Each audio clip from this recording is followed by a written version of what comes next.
বাচ্চারা, তোমাদের এই রঙের প্লেটগুলোতে আমি একটা সোনার কয়েন রেখেছি। এবার সবাই খুঁজে দেখো তো কারটাতে আছে, কার ভাগ্য সব থেকে বেশি ভালো। সর্বপ্রথম তো আমি খুঁজে দেখব।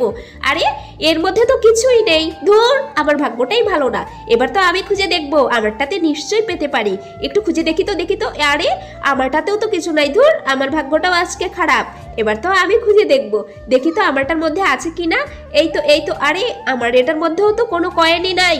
তার মানে কি ম্যাডাম মিথ্যে কথা বলেছে? দূর যা, এখন আমি আমারটা খুঁজে দেখব।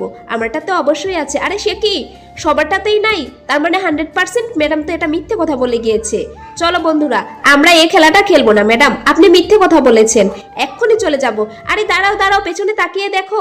তার আগে বন্ধুরা, তোমরা যারা যারা আল্লাহর নামটিকে সব থেকে বেশি ভালোবাসো, তারা ভিডিওতে লাইক করে চ্যানেলটিকে সাবস্ক্রাইব করে দিয়ে কমেন্টসে অবশ্যই আল্লাহর নামটি লিখে যাবে। ওই দেখো, সবার রং একসাথে পড়ে ইন্ডিয়ার পতাকা তৈরি হয়ে গিয়েছে। আরে এটা তো সত্যি ম্যাজিক্যাল ছিল, সবাই স্যালুট করো।